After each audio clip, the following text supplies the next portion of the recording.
Alhamdulillahirabbil alamin. Allahumma shalli wa sallim ala habibika Mustafa ka nabiyina Muhammadin wa ala alihi washabihi asma'in. Amma ba'du. Ini ngaji ya. Ngaji itu harus objektif. Objektif itu jujur. Jadi bisa saja korbannya ayah saya, bisa rektornya, bisa semuanya. Tapi korban dengan makna yang bagus. Karena di antara saran Al-Qur'an Allah ngendikan kalau belajar atau mencari nasihat atau mencari kebaikan apa saja itu diistilahkan walau ala anfusikum awil walidaini wal aqrabin, meskipun ketentuan itu merugikan kamu. Jadi ketentuan apapun yang merugikan kita harus tetap kaji meskipun itu tidak menguntungkan kita, karena banyak problem mulai dulu sebenarnya problem itu orang yang wakam da'in yadda'i annahu da'a ilallah tapi hakikatnya yad'u ila nafsi. Jadi banyak da'i yang mengklaim dirinya mengajak ke Allah dan Rasul tapi sebetulnya hakikatnya mengajak ke kelompoknya sendiri. Saya ini termasuk kiai yang masih orisinil. Artinya orisinil gini, suatu saat atau kapan saja saya kok sudah tidak laku jadi kiai, asal Islam jalan tetap senang, karena nggak penting yang populer saya apa enggak itu tidak penting, yang penting agama ini tetap jalan. Sama negara ini harus jalan siapapun presidennya. Ya ini penting saya utarakan karena perbedaan antara nafsu dan komitmen beragama itu tipis sekali. Sehingga dulu pernah ada cerita, ini bukti keadilan Rasulullah SAW. Pernah suatu saat Nabi itu ngaji, yang ngaji seperti ini. Terus ada pemuda dengan cueknya melewati masjid yang sedang dipakai Nabi ngaji. Sehingga cerita semuanya ngomel ya, bergumam. Celaka betul pemuda itu, ada Nabi ngaji kok tidak ikut ya. Tapi Nabi secara besar hati ngendikan, ini ada di beberapa kitab di Fadhailul Kasbi, keutamaan kerja. Kata Nabi, pemuda itu mau mencangkul di lahannya. Jika dia mencari nafkah untuk keluarganya, untuk kebaikannya, maka itu bagian dari ajaranku. Jadi Nabi berbesar hati bahwa kerja seperti itu bagian dari ajarannya. Jadi tidak harus datang ke majelis ngaji. Dan bisa saja yang sedang hadir itu ya orang yang hindari istrinya minta belanja dari ngaji terus benar dituntut belanja kan gitu. Mungkin anak-anak UMM yang kesini daripada tengok-tengok yang Malang bosan jalan-jalan ke Rembang gitu. Nah, jadi nggak mesti benar juga niatnya gitu. Jadi ya sama itu. Jadi kalau di dunia kiai yang masih orisinil itu nafsu itu benar-benar dilatih. Maka masyhur dalam cerita ada orang perang sama Ali radhiyallahu anhu. Ketika perang ini sangat semangat, tapi ketika orang itu meludahi dan Sayyidina Ali ini tersinggung karena diludahi, Sayyidina Ali langsung angkat tangan, sudah perangnya nggak usah diteruskan karena saya marah sama kamu sekarang demi nafsu karena kamu meludahi saya, padahal saya tadi motifnya demi Allah dan Rasul. Jadi sangat tipis bedanya kita emosi karena diri kita dan emosi karena Allah dan Rasul. Sehingga ketika diludahin ini terus beliau mikir jangan-jangan perang saya karena saya diludahin. Nah yang hilang dari peradaban modern adalah Allah itu tidak begitu hadir di hati kita. Saya sering cerita di mana-mana, teks hadis itu sebenarnya berbunyi gini, ini hadis sahih.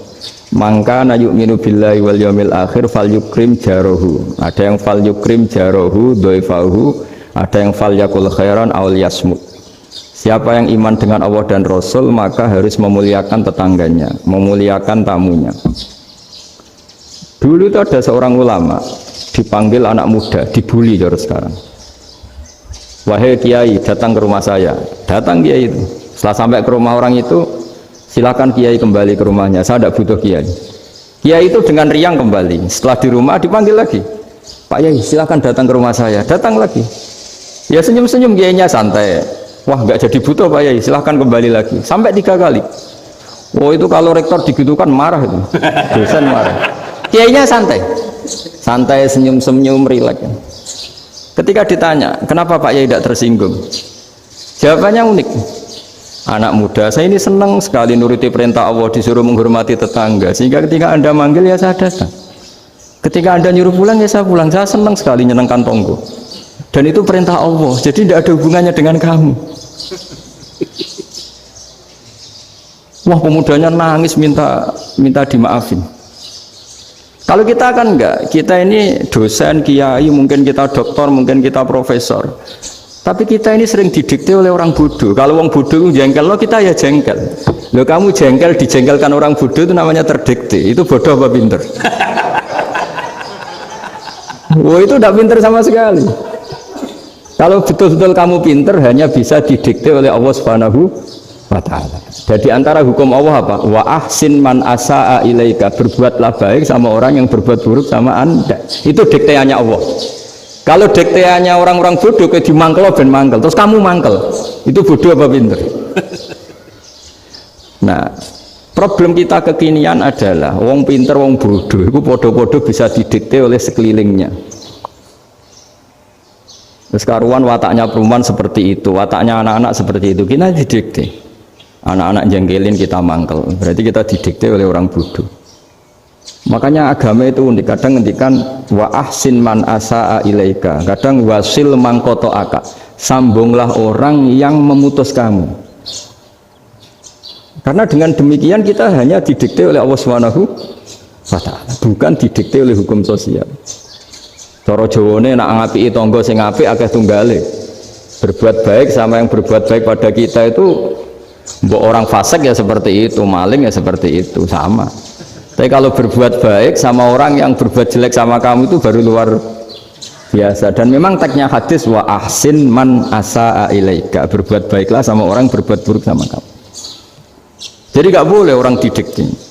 Makanya ngaji di sini diantaranya saya akan cerita dalam sebuah hadis sahih, dalam hadis hasan yang diriwayatkan Imam Tirmidzi, ada kalimat dari Rasulullah SAW, dawe Nabi, la takunu imma'atan taquluna in ahsanan nasu ahsanna wa in dzalamu dzalamna walakin watti'u anfusakum in ahsanan nasu an tuhsinu wa in asa'u alla tadzlimu.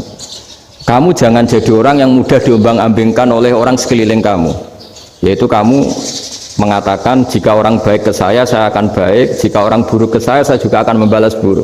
Itu namanya Anda didikte. Tapi berkomitmenlah kamu akan berbuat baik meskipun orang lain berbuat buruk. Nah sekarang logika sosialnya begini, kalau di Indonesia itu ada 1000 kiai, ada 1000 profesor yang ingin membenahi Indonesia, rata-rata orang awam itu semau gue, terus mereka mendikte kita, perilakunya agak simpatik, perilakunya jengkelin, terus 1000 profesor ini ikut jengkel, itu kira-kira jadi solusi apa goblok bareng? Sama 1000 kiai ini ikut jengkel, ini jadi solusi apa goblok bareng? Goblok bareng. Nah problem sekarang kita ini biasa didikte orang bodoh. Nah makanya ciri khas orang muslim itu kata Nabi, mangkana yu'minu billahi wal yaumil akhir, jadi baik tetangga karena perintahnya Allah dan Rasul. Pentingnya apa? Bedanya karena berbuat baik ini perintahnya Allah, mbok tonggo apik lah kita tetap apik karena perintahnya Allah dan Rasul. Begitu juga dengan hubungan dengan istri, dengan anak. Mbok bojomu lagi cerewet lah ya tetap apik. Karena dengan cara itu kita hanya tunduk kepada Allah dan Rasul. Tapi kalau kamu, istri saya kalau baik ya saya baik, kalau enggak ya enggak, berarti Anda didikte oleh perilakunya dia. Itu latihan, ya kalau dalam bahasa pondok latihan jadi wali itu yang paling berat itu. Nabi itu kalau sama orang munafik itu sabarnya Masya Allah, padahal Nabi berso kalau orang itu orang munafik. Karena dengan cara seperti itu, bahwa kebaikan Nabi pada seseorang itu atas perintahnya Allah dan Rasul, bukan atas nama servis. Kalau Nabi hanya baik kepada Abu Bakar, itu mungkin orang bilang wisadune wong Abu Bakar baik sama Nabi. Tapi kalau Nabi baik sama orang munafik, Abdullah bin Ubay bin Salul, itu kalau nggak perintahnya Allah dan Rasul itu nggak bisa. Nah ini cobalah berlatih seperti itu sehingga kita tidak mudah didikte. Ya saya ulang lagi, nggak mudah apa? Didikte. Maka di antara kebaikan Allah dan Rasul adalah bahkan orang zalim saja diberi jatah rahmat. Makanya tadi seperti mukadimah yang dibaca Pak Haris tadi, agama ini rahmatan lil alamin. Orang yang zalim saja dapat jatah apa? Rahmat, apalagi yang soleh. Nah kemudian yang perlu dicatat, kenapa kita menjadi enjoy dengan Islam? Islam itu adalah agama yang tidak didikte oleh materi. Jadi kalau Anda ingin makan enak, mungkin kalau pikiran kebanyakan orang, anak-anak muda yang milenial, yang gaul, ingin makan enak ya makan yang disukai. Misalnya sate atau bakso Malang atau apa. Kalau orang-orang yang jadi wali nggak gitu cara berpikir. Ini yang masih orisinil. Ditanya, ini dunia baru kesulitan makanan, baru resesi. Cara makan enak gimana? Jawabannya lucu. Ya gampang, idamuhu alju. Idam itu lauk. Kalau kamu ingin makan lauknya paling enak apa? Alju. Kamu harus lapar banget. Sampai kalau puasa itu melihat tempe itu wah, luar biasa. Tapi kalau kamu nggak puasa, air putih itu nggak menantang. Tapi kalau puasa, tempe air putih itu menarik dan Anda tetap lahap. Apa? Karena lauk terbaik adalah alju, yaitu lapar. Nah tapi kita ini enggak, kita ini kayak orang bodoh. Kayak orang bodoh tadi, profesornya makan nyaman ya kalau sesuai selera. Nah itu kan sama dengan anak-anak ABG. Anak ABG itu makan lahap ya kalau yang disukai.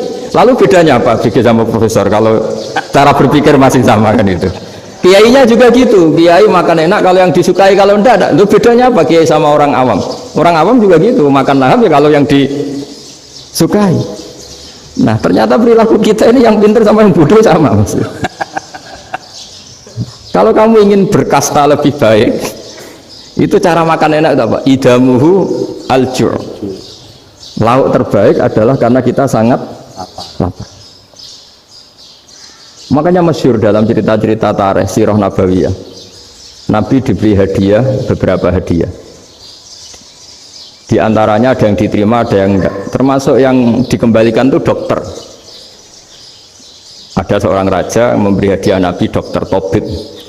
Itu sama Nabi dikembalikan karena dokter ini sudah lama kumpul Nabi itu gak pernah sakit. Akhirnya dokter ini putus asa, ini gak perlu diobatin. Ketika ditanya kenapa ya Rasulullah engkau gak pernah sakit, karena kita ini kaum, kita ini komunitas masyarakat yang tidak akan makan kecuali lapar, dan kalau sudah makan berhenti sebelum kenyang. Jadi sederhana sekali pengobatan zaman Nabi. Sebagian besar penyakit itu pasti disebabkan kita ceroboh dalam hal makan. Sudah ngerti kalau durian masalah, kalau makan durian ini nggak kehitung gitu. Apalagi kalau gratisan itu berapa banyak. Gitu. Pola tidur juga gitu kata Nabi. Dan kita tidak tidur kalau tidak sangat ngantuk. Nah, itu namanya orang-orang soleh yang sudah ada didikte materi. Kalau yang didikte materi kan bisa tidur nyenyak kalau kasurnya enak, AC gini-gini. Sebenarnya enggak, tidur enak itu ya kalau sangat ngantuk. Mbok di gudang, mbok di bis, kalau sangat ngantuk ya semuanya ya enak. Sama, mbok lapar, mbok hanya tempe, tapi kalau sangat lapar itu ya enak.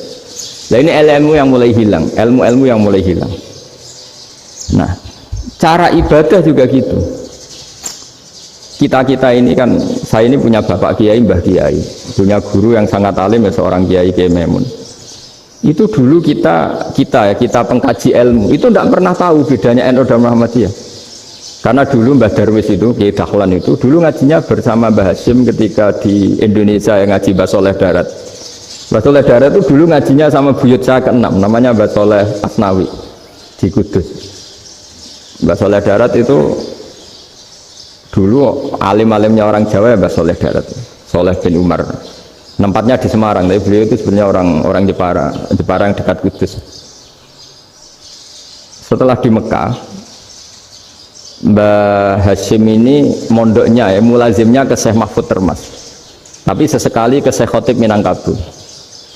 Nah yang Mbah Ahmad Dahlan lebih sering ke Syekh Khotib Minangkabau, sesekali ke Mbah Mahfud. Singkat cerita, karena Syekh Khotib Minangkabau sudah modern ya, terlibat organisasi dunia. Pas itu beliau pengagum Muhammad Abduh, pengagum Rasid Ridho, sehingga bawaannya Mbah Dahlan itu lebih pergerakan karena beliau lebih mengidolakan Syekh Khotib.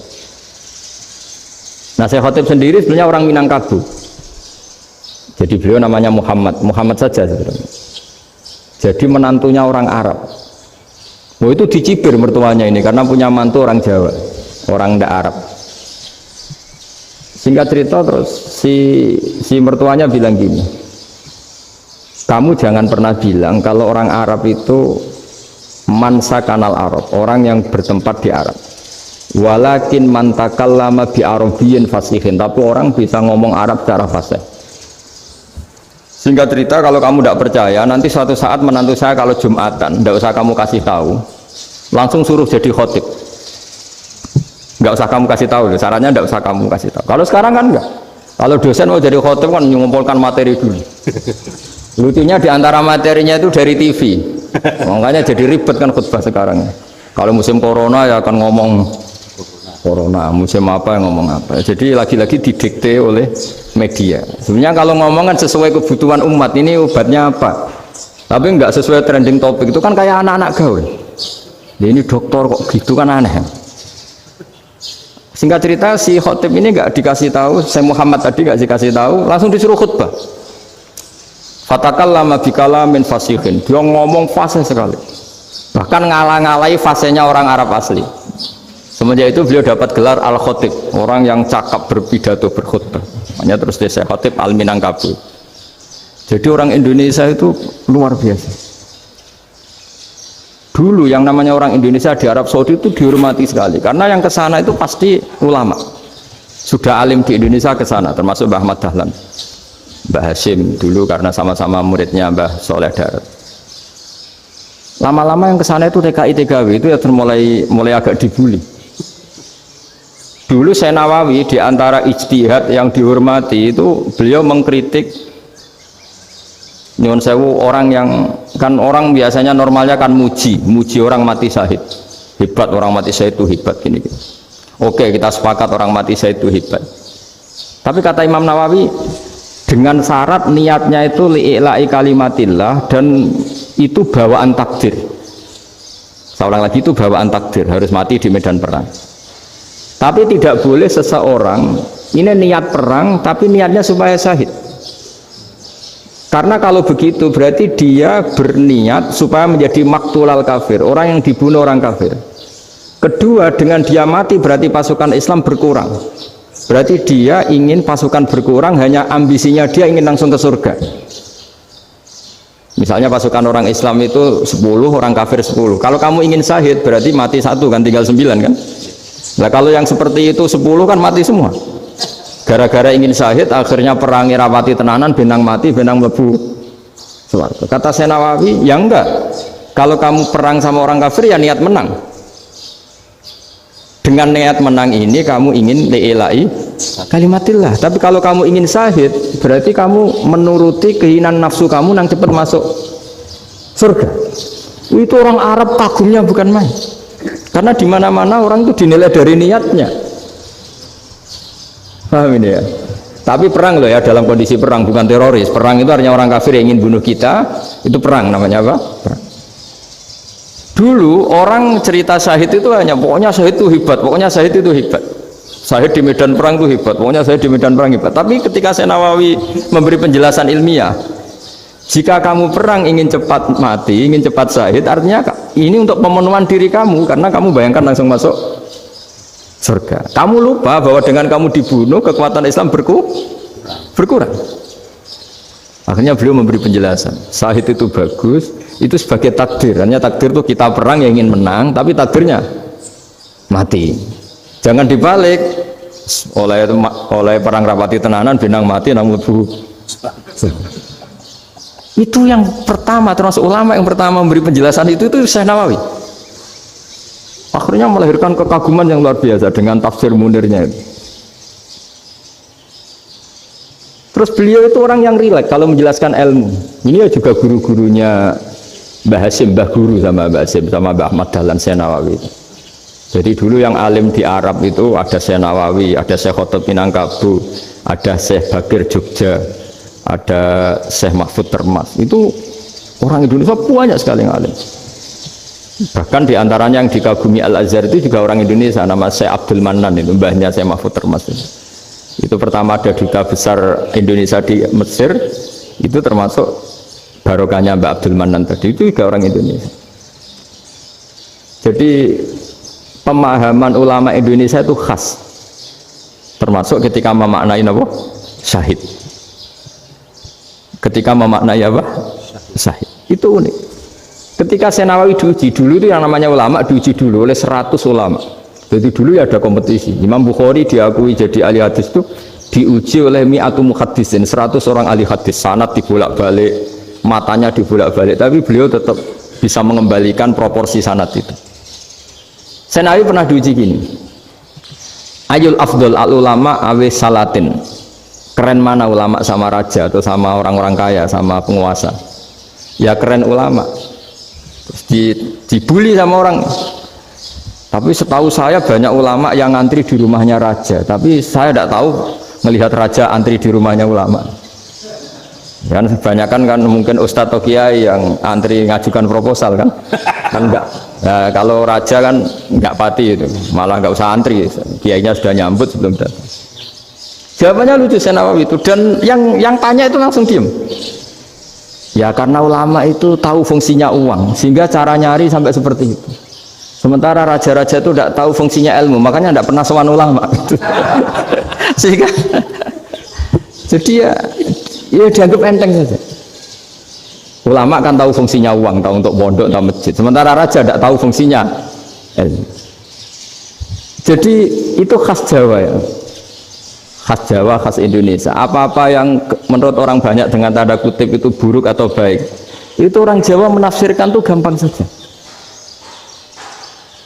Sehingga semenjak itu Jawa itu dipandang betul. Saya punya kitab namanya Qadhayal Haji wal Umrah. Itu terbitan Hayatul Ulya Arab Saudi, milik Wahabi. Itu diantara fatwa yang dipakai untuk solusi muskilatul haji, problem-problem haji kekinian. Itu fatwanya syekh-syekh yang dari Indonesia, termasuk Syekh Khotib Minangkabau, Syekh Nawawi Banten, Syekh Bakir Nur Jogja. Misalnya begini, dalam fatwa-fatwa yang menyulitkan kita ya, sampai sekarang jadi perdebatan. Ketika sofa dan marwah itu dengan batas tertentu, saya ulang lagi dengan batas tertentu, mau tidak mau atas nama kebutuhan, itu kan butuh perluasan. Karena kalau naik turun itu mudah disepakati ulama. Jadi misalnya gini ya, saya punya tanah seluas ini, pasti orang akan mengatakan sampai bawah ya tanah saya, sampai atas tanah saya. Itu mujma' alaih, itu disepakati. Sehingga Nabi ngendikan al-Ka'bah min tuhumil ardi ilas sama Ka'batun. Ka'bah sampai ujung bumi, sampai ke aras semuanya Ka'bah. Sehingga tidak ada perdebatan ulama ketika Masjid Haram ditingkat, kemudian yang di atas sholat, tetap dia menghadap Ka'bah. Tidak harus diluk melihat di bawah, enggak. Karena Ka'bah sampai langit. Sama, tanah Anda kamu tingkat sampai 10, enggak ada tetangga protes. Karena bawah sampai atas tanah Anda. Tapi kalau diperluas, tanah Anda kamu luaskan setengah meter saja atau 3 cm saja, iso geger mbek tonggo. Karena di mana-mana batas itu ya tadi, kalau atas bawah miliknya, kalau samping enggak. Pertanyaannya, perluasan Mina itu ke samping, perluasannya Matof yang Mas'a itu juga ke samping. Geger kan ulama dunia. Bagaimana hukumnya Mina Jadid, Mina yang diperbarui atau Mina yang diperluas? Itu diantara rujukan baik yang membolehkan maupun yang menentang. Itu ya syekh-syekh Indonesia. Itu orisinal tuh. Saya punya kitab orisinal terbitan Hayatul Ulya, kira-kira ya kemenaknya Arab Saudi kalau di Indonesia itu. Itu yang dirujuk dawuh Syekh Nawawi, dawuh Syekh Khotib Minangkabau. Karena apa? Ada logika khas Jawa. Misalnya begini. Meskipun saya tidak perlu fatwa Mina Jadid sah apa enggak, memang jadi perkhilafan ulama. Misalnya kampung ini dinamai Mina. Pertanyaannya gini, tanah yang di samping ini bisa milik Anda apa enggak? Ya bisa Gus kalau dibeli atau dihibahkan. Berarti tanah di samping Anda menjadi milik Anda karena ada proses pengambil alian lewat beli maupun hibah. Nah masalahnya ini negara itu berhak menganeksasi atau memasukkan ini sebagai Mina. Itu ulama Jawa kalau ditanya alasannya apa? Fa innal muttasila bisyai' hukmu dzalika syai'. Karena yang gantet, yang mutasil itu bisa dihukumi seperti sesuatu itu. Jadi kalau ini Mina, ya yang gantet Mina ini ya bisa dikatakan Mina. Beda dengan membuat Mina, Malang Mina, wah itu tidak bisa, tidak mutasil kan. Itu enteng sekali ulama Jawa. Satu ya tentu karena kebutuhan, tapi asal masih al-muttasilu bihi, yang masih tanah yang masih mutasil dengan. Nah, ketika perluasan antara sofa dan marwah kan misalnya ini batas luasnya sofa, ini batas luasnya marwah.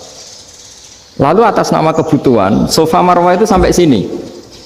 Sampai agak meluas ke sini. Itu geger Arab Saudi. Wah, ini gimana? Padahal tawaf itu harus antara gunung sofa dan gunung marwah.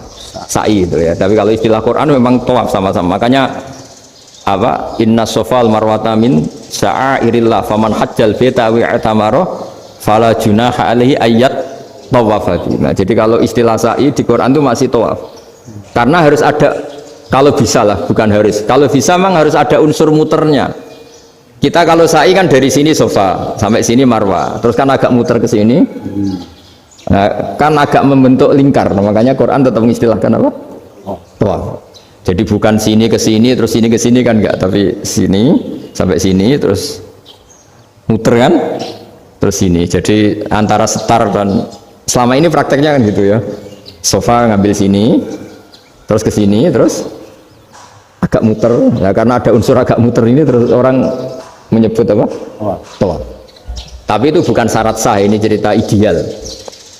Saya ulang lagi ya. Gunung Sofa itu puncaknya atau pucuknya kalau dalam bahasa Jawa itu ya hanya segini, ini sampai sini. Nah, kelompok Islam yang fikih keras nggak boleh diperluas karena Allah memilih tempat ini itu spesial, jadi nggak boleh ke yang lain. Tapi ketika kebutuhan mendesak, mau tidak mau harus diperluas. Itu jawabnya Kiai Jawa lucu. Gunung sing ketok itu sing dhuwure tok, sikilane luwih ombo. Jadi karena kan gunung kan bentuknya gini. Nah, sofa yang kecil itu yang atasnya, tapi sikilannya sini kakinya lebih luas. Jadi boleh perluasan asal tidak melebihi kakinya. Nah, dihitung ya lebih luas. Jadi Kiai Jawa itu kayak wong delok gunung Penanggungan, kayak gunung Arjuna. Di mana-mana puncak gunung itu lebih kecil timbang kakinya. Artinya diperluas ini bukan berarti tidak di sofa dan tidak di, itu khas Kiai Jawa. Jadi jangan kira orang Jawa itu tidak hebat sekali. Termasuk perkembangan hotel di Arab Saudi. Itu dulu sebelum ada hotel, buyut saya kelima atau keenam dulu haji, namanya Badur Rahman.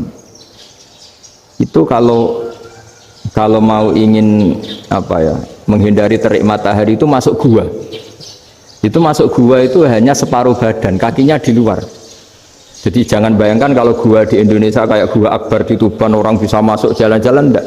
Gua di Arab itu kayak cepitan batu, tidak sampai masuk. Sehingga kepalanya dimasukkan, kakinya masih kena matahari, saking panasnya Arab Saudi. Sehingga dalam bayangan hijrah ketika Nabi bersembunyi di gua apa? Sur, itu kata Abu Bakar, kalau orang kafir melihat kakinya pasti melihat kita karena nggak bisa masuk penuh. Jadi orang itu mau dempes tok. Sehingga ya kira-kira luasnya gua paling segini. Makanya guyonannya kiai-kiai itu untung nggak kayak gua Indonesia. Kalau kayak gua Indonesia laba-labanya capek karena luas sekali. Jadi jangan bayangkan gua Arab tuh kayak gua Indonesia. Makanya bayangannya andai kan orang tuh melihat ke bawah pasti melihat kita karena orangnya nggak bisa masuk penuh, nggak bisa masuk 100%. Ya kayak cepitan batu lah mirip. Itu kan mirip Gunung Uhud. Gunung Uhud kata Rasulullah, nanti kalau kamu perang itu di atas, menang atau kalah di atas, musuh biar di bawah. Dengan di atas kamu bisa mana? Jangan bayangkan kayak Gunung Merapi, kayak Gunung Penanggungan. Lah kalau Gunung Penanggungan mana ke bawah yang layang kan? Jadi gunung di Arab itu kayak bukit. Ya sampean pernah kan ke Uhud itu ya sama ini aja tinggi ini kan? Nah ini yang ada, mulai ada mis. Makanya nerjemah itu susah di Indonesia. Karena jabal itu udah harus tinggi. Kalau tinggi nggak bisa mana dari atas ke bawah kan nggak ngefek kan? Sampai kalau ke Uhud gunungnya kan pendek sekali sehingga yang mana dari atas ke bawah ya kalau kena musuh ya celaka karena memang dekat. Nah, kalau gunung Indonesia mana dari atas ke bawah yang ngeleyak nggak ngefek. Nah itu susahnya nerjemah bahasa Arab ke kita. Jadi apa ya, transkrip itu nggak gampang karena ada pengertian yang beda. Kita kalau bilang gunung itu tinggi sekali, sampai banyak mahasiswa tersesat ya saking tingginya. Kalau orang naik Uhud nggak akan tersesat, wong ketok dari bawah itu. Nah ini pentingnya ngaji ya. Jadi akhirnya ulama-ulama Indonesia itu dipakai rujukan. Jadi mulai Mbah Hasyim, Mbah Ahmad Dahlan sampai era buyut-buyut itu masih orang alim. Lama-lama yang di Indonesia ini orang-orang yang bodoh. Sehingga kalau orang Jawa kalau ke sana dibully, ya Jawa tak kulu kaya. Orang Jawa itu penggaweannya itu makan ular. Karena belut itu kalau di kamus itu persis ular. Dulu itu kan kamus tidak full color. Gara-gara gak full color, gambar belut sama ular itu sama. Belut itu belut sama ular kalau nggak full color gambarnya sama apa enggak? Sama. Terus orang Jawa itu kan masih banyak yang makan bajing itu apa? Ketupai itu. Bajing kalau digambar tidak full color sama dengan tikus. Gambar yang tidak warna hitam putih. Sehingga kita ini dibully pemakan tikus dan pemakan ular. Karena belut itu persis ular kalau digambar yang tidak full color. Sampai datang Syekhona Khalil, datang ulama ngarang kitab ya judulnya Al-Belut. Karena nggak terima bangsanya dinyek makan apa? Ular. Terus dikarang. Wal belut hayawanun bakhriyun, terus ya isu fi kadza wa kadza, itu beda dengan al-hayyah. Itu diterangkan. Mulai bisa nerima. Terus sistem hotel juga gitu. Sampai tanyakan dalam sejarah dulu orang Sedayu ada namanya Syekh Mukhtar.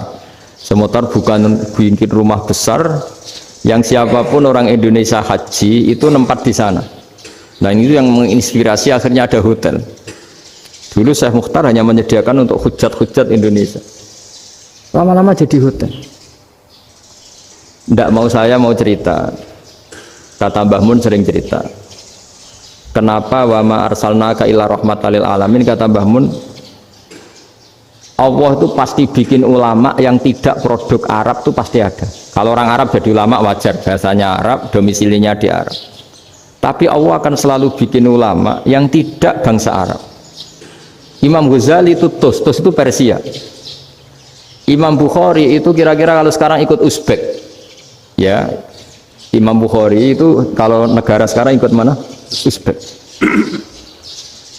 Kenapa demikian kata Mbah Mun? Karena Allah sudah ngendikan wa ma arsalnaka illa kafatal linnas. Manusia semua ini kena khitabnya Islam. Kalau tidak ada ulama yang dari berbagai negara, kesannya Islam itu hanya milik orang Arab Saudi. Makanya Allah selalu bikin ulama-ulama yang bahkan tidak Arab. Termasuk Imamul Muhaddisin, yaitu Imam Bukhari, itu orang Uzbek, orang Rusia lah kalau sekarang, ikut Uni Soviet dulu. Imam Ghazali itu orang Persia. Syekh Nawawi itu orang Banten. Karena Allah ingin memaklumatkan bahwa Islam ini untuk semua, sehingga orang yang tidak Arab pun bisa belajar Islam. Yang alimnya itu nggak kalah sama orang apa? Arab. Makanya ini PR ya. Kalau Gus Dah Ploso nanti ngendikan suatu saat orang belajar Islam itu bahkan orang Arab pun bisa belajar ke Indonesia. Kalau orang Indonesia bisa alim betul kayak dulu. Sekarang banyak liga antar ulama. Itu orang Indonesia pasti masuk. Ulama-ulama top dunia itu pasti orang Indonesia banyak yang masuk. Karena tadi ketika orang Indonesia baca kitab, itu orang Arab itu kagum, kok bisa ada bahasanya baca secara benar. Bukan sekedar bisa baca secara benar. Karena memang dilatih sedemikian rupa di pondok-pondok. Makanya kita semua lah, yang alim di Indonesia itu kemana-mana ya pasti alim. Dulu putra Mbah Mun namanya Gus Zofur itu tahun pertama ya sudah the best di tahun pertama. Kalau tahun pertama the best-nya ilmunya bawaan dari sarang, dari keluarganya. Gus Najib mondok di Sayyid Muhammad tahun pertama sudah dipuji sebagai yang teralim karena ya sanggup. Kalau dipujinya tahun ketiga, tahun keempat kan mungkin dapat dari sana. Ini tahun pertama. Saya ulang lagi tahun pertama. Karena pengajaran di Indonesia itu luar biasa di pondok-pondok ini. Makanya kalau dalam anekdot pondok itu cerita-cerita lucu itu. Ada orang Jakarta ngaji, setelah di kelas itu pelengahan terus. Melihat jendela, lihat pintu terus. Lama-lama gurunya marah. Kamu diajarin kok ndak punya sopan, melihat pintu terus gak memperhatikan guru ya. Anak Betawinya jamnya lucu. Habis Pak Guru bohong ya. Kenapa ya? Kamu Pak Guru bilang Ja'a Zaidun, Zaid datang. Saya lihat gak ada yang datang. Setelah itu contoh nasab kan ro'a itu Zaidan. Saya melihat Zaid, saya gak melihat Zaid. Contoh ketiga yang jer kan maror tuh Zaidin. Saya berjalan ketemu Zaid. Pak Guru diam di situ gak jalan-jalan. Jadi saking detailnya Indonesia dia cari. Kalau rofa Ja'a Zaidun, kalau nasab ro'a itu Zaidan, kalau jar marortu bizaidin. Nah si murid Betawi ini karena pertama sekolah ngiranya gurunya itu cerita Zaid datang, makanya dia lihat pintu terus, mana katanya datang kok enggak datang-datang. Nah dengan latihan seperti itu kemungkinan orang Indonesia salah itu kecil karena memang dilatih betul. Saya ulang lagi karena memang dilatih betul. Sehingga ketika orang Indonesia ini yang cerita seorang wartawan, ini kisah nyata. Kalau ini tidak anekdot, kisah nyata. Ada wartawan internasional meliput Ramlah itu di Gaza, di Palestina. Wartawan Indonesia ini hanya bisa bahasa Inggris. Dijak ngomong bahasa Arab. Terus dia bilang saya tidak bisa. Saya tidak bisa, saya bisanya ngomong Inggris. Tapi apa yang terjadi setelah sholat, si Indonesia ini jadi imam pakai sholat jariyah lagi. Baca bismillah benar, bismillahi jar karena mudhof ilaih. Terus ketika iktidal ya benar, Rabbana lakal hamdu mil'us samawati wa mil'ul ardi benar. Ketika tahiyat ya benar, at-tahiyatul mubarakatuh sholawat. Sama orang Arab ini diambungi. Orang Arab kalau senang orang itu dicium. Kamu tawaduk, sebenarnya kamu itu ahli bahasa Arab. Karena orang Indonesia sekali sholat itu nggak ada yang salah, meskipun benarnya karena hafalan, tapi bagi yang ahli nahwu itu hebat. Misalnya kita kalau ngapalkan kan bismillahi, bismi jar karena ba, Allahi jar karena mudhof ilaih, ar-rahmani jar karena sifat, ar-rahimi karena sifat, alhamdu rofa karena mubtada, lillahi jar karena ada huruf jarli, robbi jar karena sifat. Sebetulnya tidak karena pinter, tapi karena hafalan. Tapi orang Indonesia hebatnya itu benar terus. Rabbana lakal hamdu, ya kan, alhamdu rofa, terus mil'us samawati ya rofa karena sifat. Sehingga terus orang Indonesia kalau sholat di Timur Tengah itu dipuji karena makhrajnya ya benar, rofa nasabnya juga benar. Nah itu di negara lain tidak ada nggak Indonesia. Orang Cina itu sering bikin marah orang-orang Arab karena kalau dongo itu nggak fasih kayak orang Indonesia. Orang Indonesia kalau dongo ya Allahumma tohir qalbi. Orang Cina ini yang jadi guyon di Arab, Allahumma tahir kalbi gitu. Itu kan bedanya jauh. Itu orang Arab pertama membiarin, lama-lama kalbun entak gitu, maksudnya asu-asumu gitu. Karena dia bilangnya qaf itu kaf. Jadi kalau Allahumma Allah tohir, kalau aturi nyucekno panjenengan kalbi ing asu ingsun kan.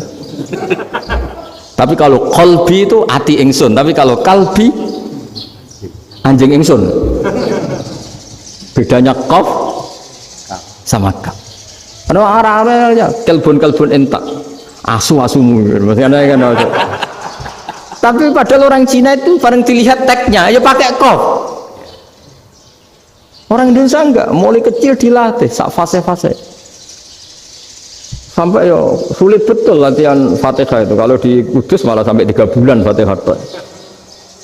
Sampai at-tahiyyatu, kurang bersih. At-tahiyyat sampai gitu.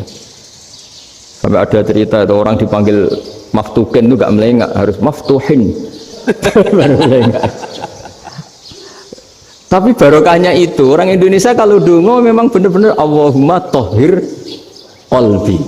Ya Allah sucikan hati kami, bukan tahir kalbi. Karena sekali jadi kaf itu maknanya anjing saya, ya Allah sucikan anjing. Jadi ini orang Indonesia. Jadi kata Mbah Mun, dawe Mbah Mun, illaka fatal linnas, bahwa agama ini milik semuanya. Itu diantara bukti Allah menghendaki atau mendesain Islam seperti ini, orang yang belajar di Indonesia itu pengetahuannya Islam, pengetahuannya tentang Islam itu tidak kalah sama yang belajar di Al-Azhar, sama yang belajar di Arab Saudi.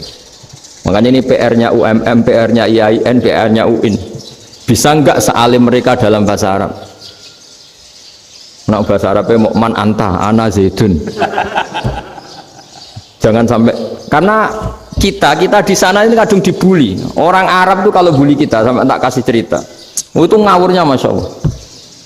Kata dia, ada anak orang Indonesia haji.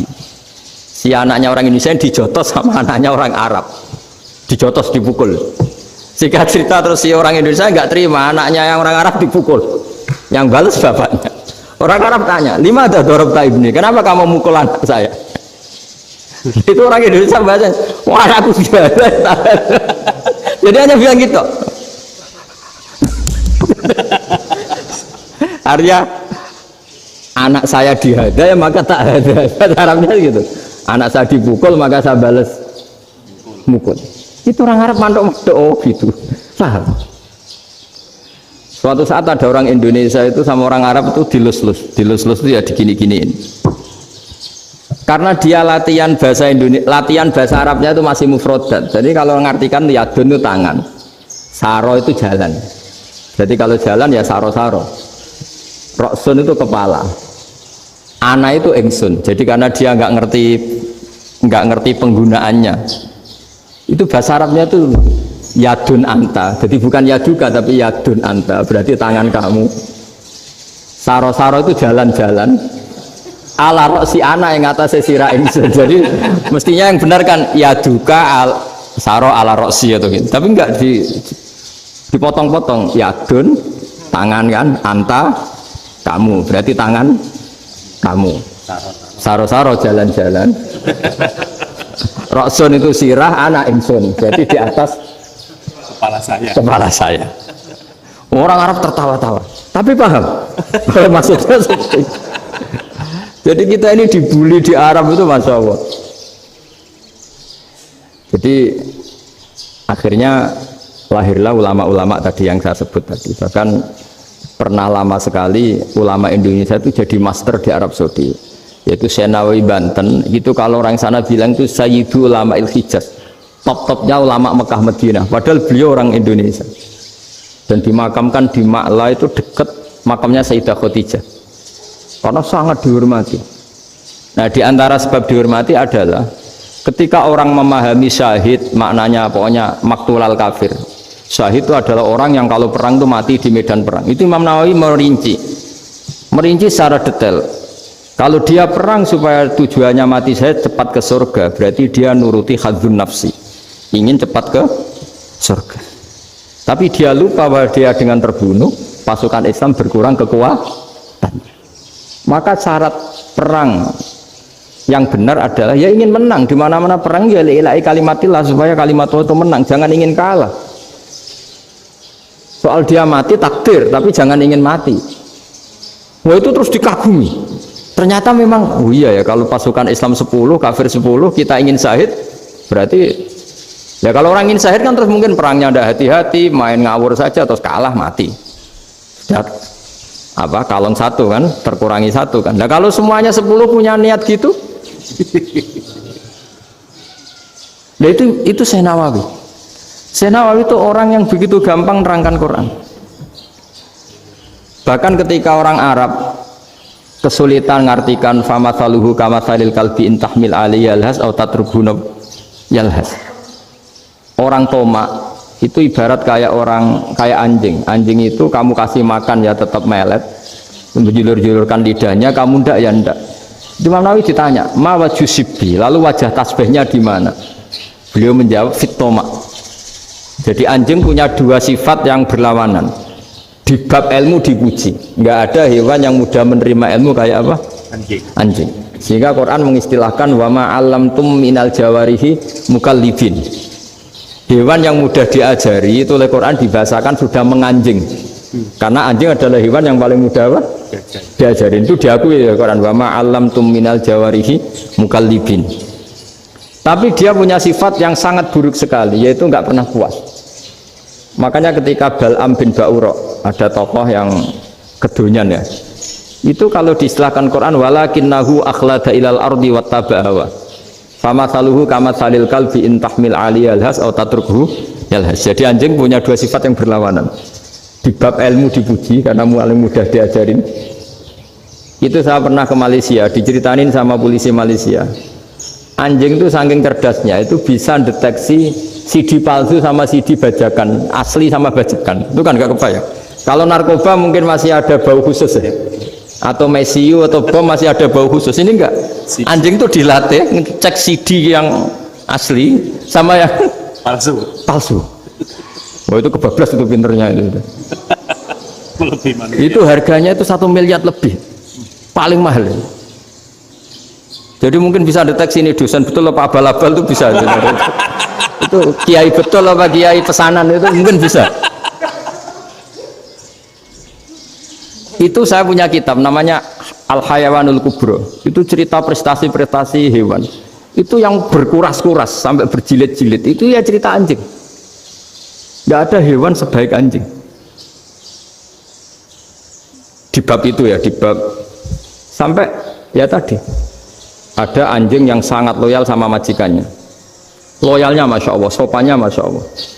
Anjing itu mbok lama berbakti sama sampean, nggak mau tidur di ruang tidurnya sampean, dia tetap tidur di luar.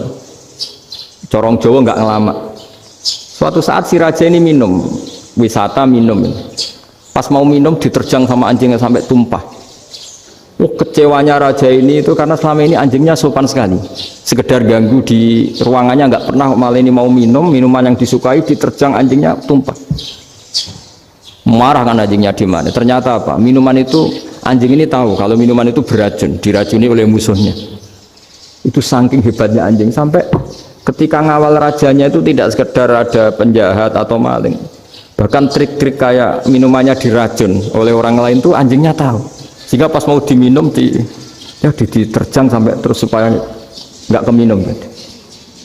Makanya Quran istilahkan anjing itu apa? Wa ma 'allamtum minal jawarihi mukallibin. Hewan piaraan yang kamu ajarin nanti sampai sepinter anjing.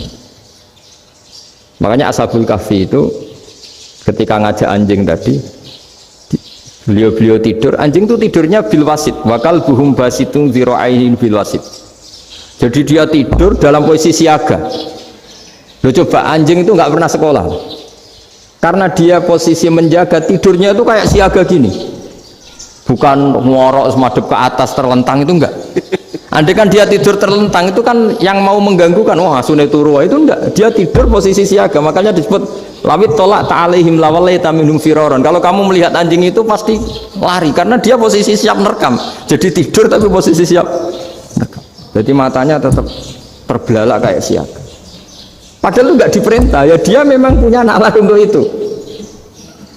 Ini disebut wa ma 'allamtum minal jawarihi mukallibin. Dan dalam teori modern juga gitu. Tapi dalam hukum Islam yang dianut mazhab Syafi'i itu anjing tetap najis. Ya sudah, najis ya najis, tapi ada mazhab lain yang mengatakan tidak najis. Tapi tidak usah ngurmat anjing, geger nanti kalau rektor kampus punya anjing. Tapi ilmu itu bagus untuk kelangenan kadang. Andai kan tidak ada mazhab Malik, maka kita kesulitan menceritakan Ashabul Kahfi yang hewan piaraannya itu anjing. Tapi misalnya anjing disucikan, kita juga nanti susah menjelaskan hadis Nabi malaikat itu tidak masuk rumah yang di situ ada apa? Anjing. Maka ilmu itu, makanya kata Imam Sa'roni, sebagian ilmu itu memang kelangenan, tapi nggak boleh jadi praktek. Tapi harus ada. Misalnya begini, contoh paling gampang. Api dalam mazhab Syafi'i kan alat pensuci hanya dua, air dan tanah. Ya saya ulang lagi, air dan tanah, yaitu tanah untuk mensucikan najis anjing. Imam Abu Hanifah menambahkan api. Mazhab Syafi'i itu agak kesulitan ketika ada batu bata dibikin dari tanah-tanah yang bercampur kotoran. Mazhab Syafi'i akan kesulitan karena di situ ada najis yang jadi materinya bata. Hukumnya gimana kalau nanti dipakai masjid? Tapi barokahnya ada beberapa mazhab. Abu Hanifah mengatakan dan api. Jadi apa tadi, air, tanah, api. Alasannya masuk akal. Ketika usatul mukminin, orang-orang mukmin yang ahli maksiat itu sebelum masuk surga, kalau dia dosanya banyak itu dibakar dulu supaya suci. Emas itu untuk memisahkan dengan materi lain juga harus dibakar. Berarti api termasuk alat. Artinya gini, batu bata yang materinya dari tadi najis sekalipun ini menjadi suci karena ngalami pembakaran. Tapi kata Imam Sa'roni, ilmu ini hanya sebagai ilmu. Jangan sampai kalau kamu mau wudhu gak ada air terus membakar diri lah, ini ribet kan. Jadi ilmu itu sebagian memang untuk kelangenan, karena kita butuh. Andai kan tidak ada mazhab Abu Hanifah, maka kita akan kesulitan pakai bata. Yang kita tahu cara bikinnya kadang di tempat yang kotor, di tempat yang najis. Tapi karena ini ngalami dibakar, maka hukumnya suci menurut mazhab Abu Hanifah. Dan itu sering ulama itu sampai apa? Saya punya kitab fikih namanya Fardul Masail. Pengandaian ada masalah. Jadi masalah itu belum terjadi tapi diandaikan. Misalnya kayak di Texas. Bumi itu bulat-bulat. Texas itu kalau dibor itu pas Ka'bah. Lalu kiblatnya di mana? Bumi ini kan hanya rubuk-rubuk seperempat. Yang ada arah itu seperempat. Tapi kalau Ka'bah itu sama Texas, atau Texas dengan Ka'bah itu lalu kiblatnya mana? Mau sudah bebas arah. Maka ilmu mengatakan mara'ahu muslimuna hasanan fawa indahu hasanun. Kamu jangan nuruti ilmu hakikat tapi nuruti mindset. Kalau mainstreamnya orang banyak seperti itu, mindsetnya orang sana misalnya Ka'bah sana ya ikut sana. Tapi ini tidak mewakili hakikat, karena kalau yang 380 derajat itu kan terus ribet. Makanya ini kesulitan di bab-bab fikih. Ya saya ulang lagi, kesulitan di bab-bab fikih. Makanya fikih itu selalu bicara, misalnya gini, ada orang sholat.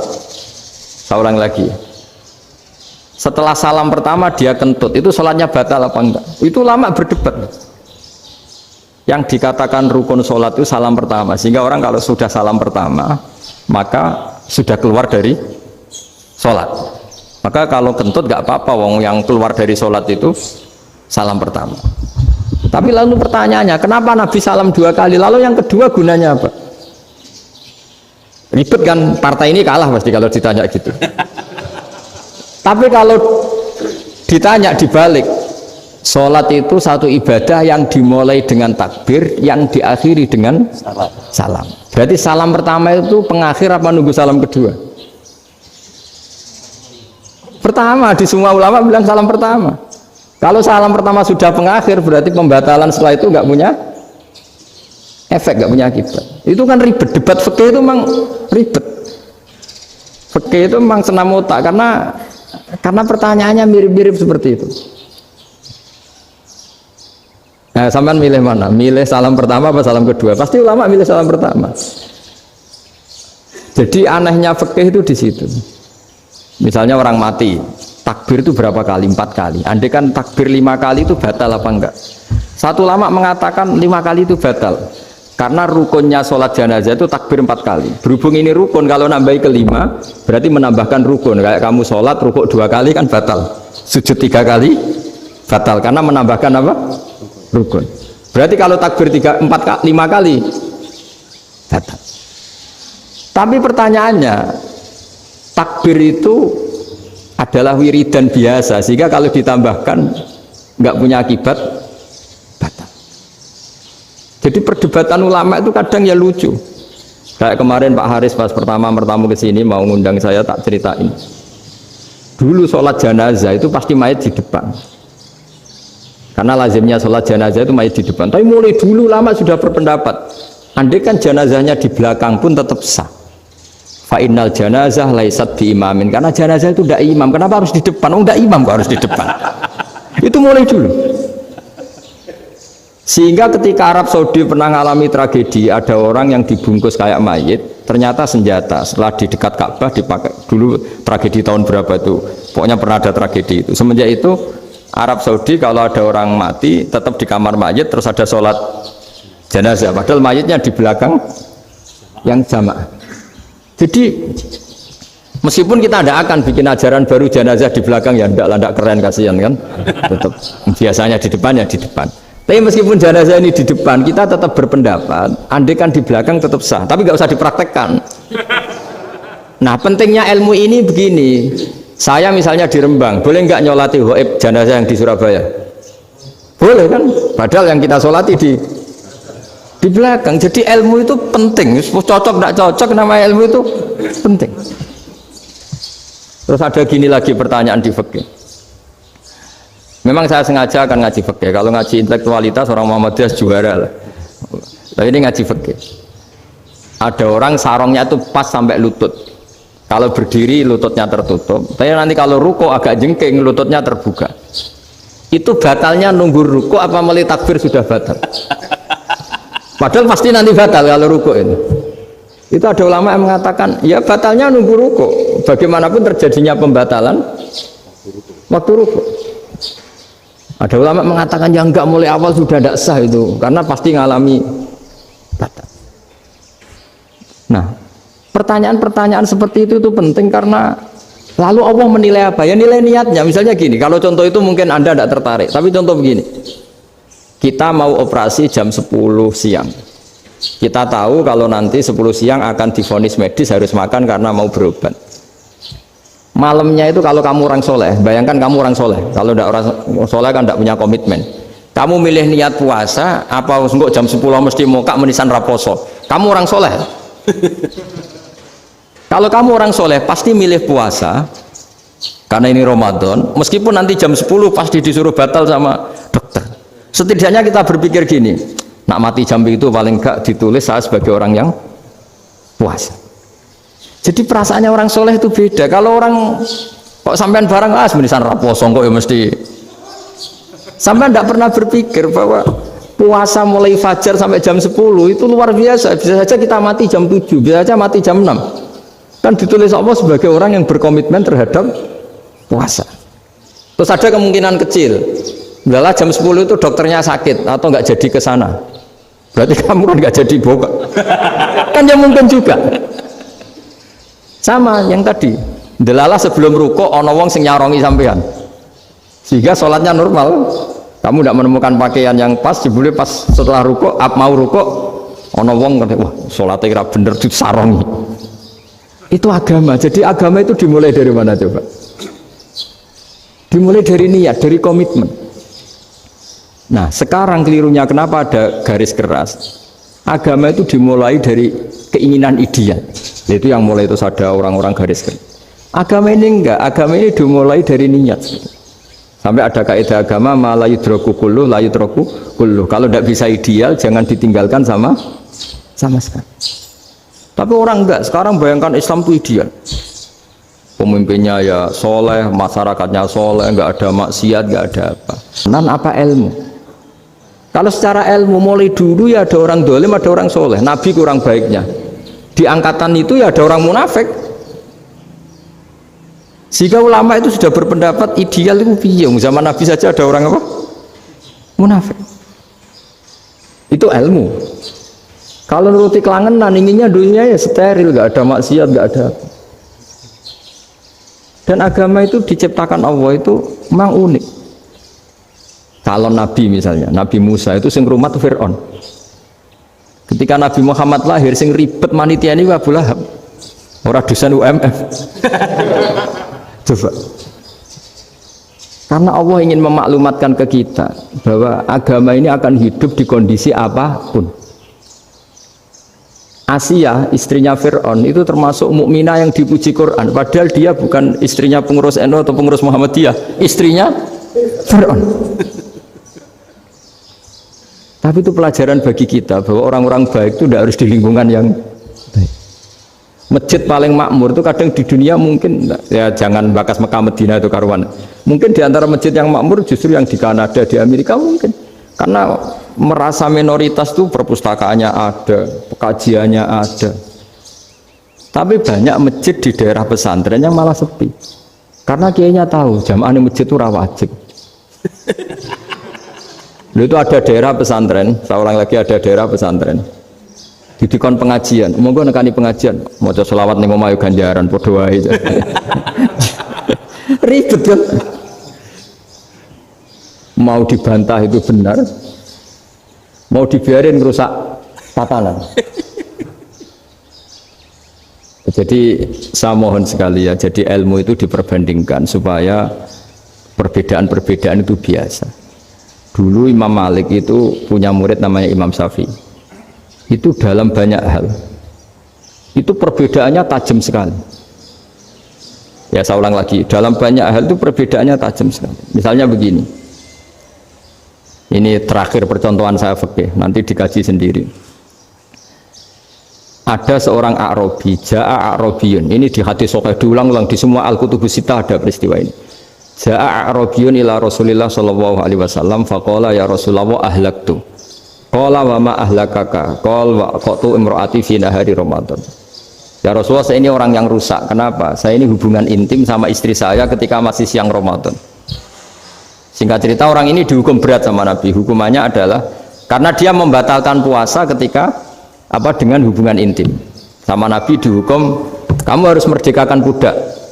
Wah, tidak mampu ya Rasulullah, saya tidak punya budak. Jadi ini bukti bahwa agama ini sangat sosial, sehingga sebagian kafaroh harus memerdekakan budak. Kamu kalau gitu puasa 2 bulan, nah, baru puasa 2 hari aja kecelakaan malah disuruh puasa 2 bulan. Ya sudah, kamu ngasih makan 60 orang miskin, saya ini orang paling miskin. Kok ini jadi sudah miskin agak hiper lah orang ini, memposo-poso kok gitu. Itu kata ulama, kalau orang Jawa nggak mungkin makanannya tempe mendoan, nggak mungkin itu. Di Jawa itu nggak mungkin lah ada orang batal puasa karena hubungan intim. Ada istrinya nggak cantik, cerewet, sang lanang mangane mendoan, itu tidak mungkin, kecelakaan itu tidak mungkin. Tidak mungkin itu. Tapi kalau Arab mungkin karena makanannya daging. Singkat cerita, terus pertanyaannya gini, kalau batal biasa itu kan bayarnya puasa 1 hari. Kalau batal, tapi kalau batal pakai hubungan intim, pakai jima kalau dalam bahasa fikih itu kafarohnya berat, yaitu merdekakan budak atau puasa 2 bulan berturut-turut. Pertanyaannya gini, jima istri itu boleh loh tidak zina? Seorang jima istri itu boleh loh tidak zina? Itu kan hukumannya berat. Nah terus Imam Malik berpikir kalau gitu tidak harus jima dong. Poso-poso, ora ono uzur, ora ono apa terus nyate. Esuk mangan bakso. Tanpa ada alasan syar'i, hukumnya harus sama dong, karena jima hukumnya boleh, berarti semua iftar, semua pembatalan puasa yang tidak ada udzur syara' maka hukumnya sama, yaitu sanksinya sama. Masuk akal enggak? Masuk akal dalam mazhab Imam Malik. Dalam mazhab Syafi'i enggak, mulai dulu jima itu beda. Kayak mertamu nih gone wong mangan itu oleh, tapi nak gue bojomu gue jima nih harus nemen ngawure lah. Tetap beda. Dari Imam Syafi'i itu, pokoknya beda, jima sama makan itu beda. Lah ya terus setelah itu terus ada pertanyaan, bagaimana kalau makan dulu baru jima? Ribet kan? Makanya itu sampai dibabkan Kitabul Khilafil Fiqhi, bab merekayasa fikih.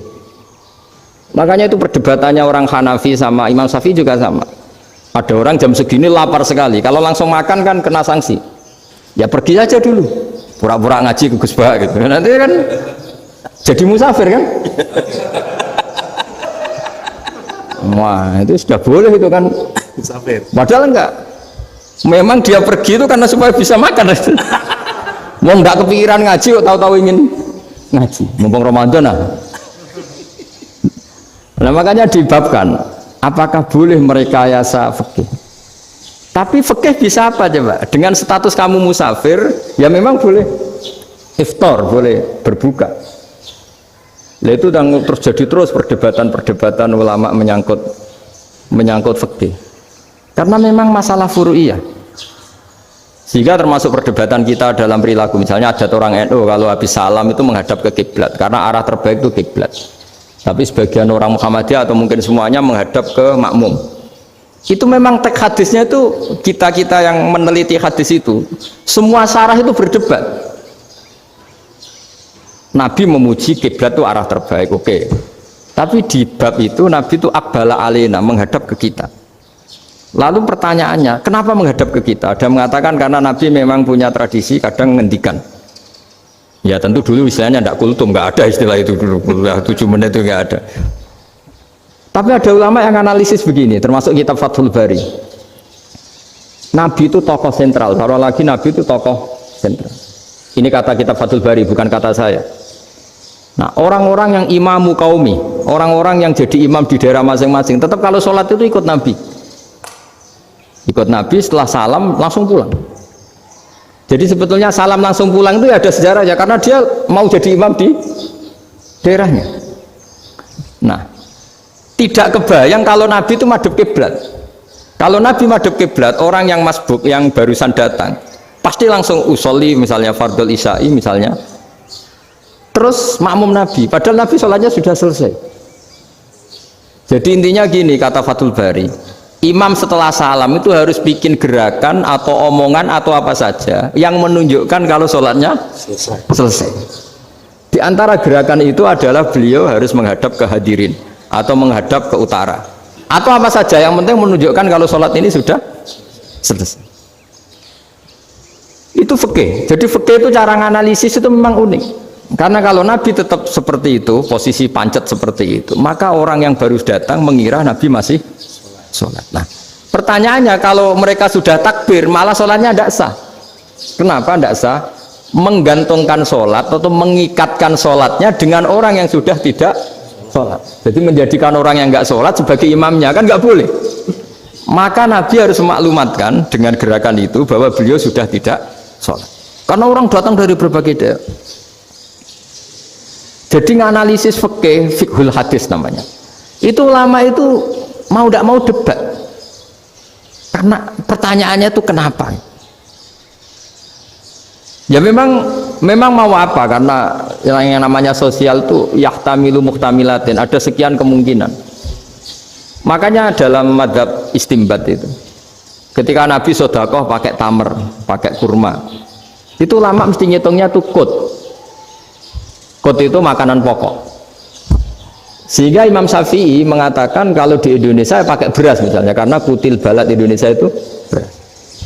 Oke, Imam Syafi'i mainstream. Tapi ketika era Yusuf Qaradawi di Al-Azhar di Mesir sana, ulama-ulama mulai usil. Sama sih ingat Mbah Mun sering gojlokan, lah iya petani gabah, petani padi wis melarat wajib zakat. Petani cengkeh, kakao, suga-suga wajib zakat hanya karena yang ditanam tidak makanan pokok. Jadi mulai ada ulama mulai gerah lah, kalau bahasa politiknya mulai gerah. Yang petani miskin gara-gara yang ditanam padi wajib zakat. Yang orang-orang di sana misalnya di Sulawesi karena tanamannya kakao atau cengkeh tidak wajib zakat karena bentuknya tidak makanan pokok. Geger kan di Al-Azhar geger. Akhirnya hampir semua ulama berpendapat ya sudah sekarang ketika Nabi menzakati makanan pokok itu jangan dihitung sebagai makanan pokok. Wa mimma akhrajna lakum minal ard. Apa saja, ma itu apa saja. Makanya kata Yusuf Qaradawi, ma itu apa saja. Makanya semua tanaman yang menghasilkan uang itu wajib zakat.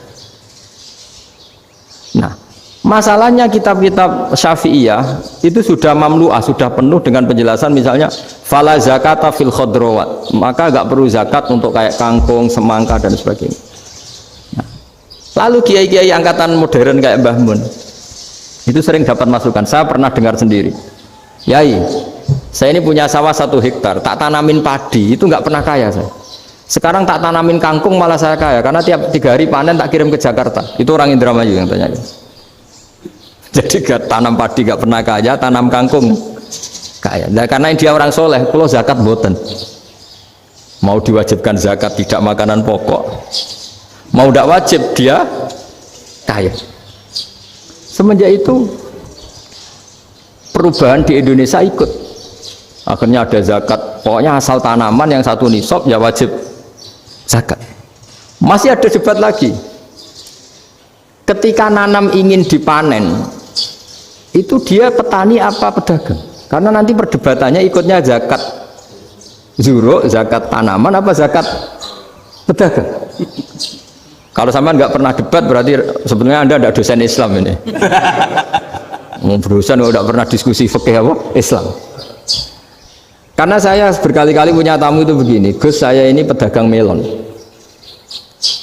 tapi dia penanam melon, jadi pedagang yang agak ingin badi banyak. Itu caranya gini Pak Rektor, saya misalnya pedagang melon, daripada saya kulak di pasar atau dari petani sudah mahal, nyewa tanah sekian hektar terus ditanami melon. Setelah berhasil ini dia zakatnya tanaman apa zakat pedagang? Karena dia nanam itu mentalnya sudah pedagang. Padahal nanti zakatnya beda kan? Yang satu 2,5%, yang satu rubul usur sama nisul usur sama usur, 1/10 sama 1/20. Kalau zakatnya zuruk kan 1/10 atau 1/20. Yang satu rubul usur, kira-kira 2,5. Saya ulang lagi ya. Jadi di era modern itu kita jadi bingung, pedagang tapi gayanya petani, petani tapi hakikatnya. Jadi gampangannya gini ya, kalau saya pedagang beras, kok saya kaya raya, itu mendingan nyewa sekian hektar untuk ditanamin beras, padi ya, daripada tengkulak, daripada beli. Akhirnya perdebatannya ini zakatnya pakai apa? Misalnya tebu, misalnya petani tebu. Oh jelas kalau jual nanam tebu itu ingin dijual. Masa apa tiga es tebu berhektar-hektar? Lah kira-kira kalau menurut jenengan ini zakatnya zakat apa? Tijarah apa zakat tanaman? Mentalnya tijarah, mentalnya pedagang. Nah ini saya hanya mau cerita. Khilaf kadang-kadang orang angen-angen. Khilaf itu nggak mungkin enggak. Ya sama seperti NU dan Muhammadiyah selalu khilaf awal Ramadan. Itu memang nggak bisa nggak khilaf. Misalnya begini. Saya beri contoh ya. Karena kadang yang khilaf juga nggak pernah belajar. Lucu kan? Tak beri contoh ya. 2001 itu abad keberapa coba? Tahun 2001. Abad 21 abad 20? Abad 21. Jadi meskipun terpaut 1 tahun, padahal abad itu 100 tahun. Nah, pikirannya orang-orang Muhammadiyah seperti itu.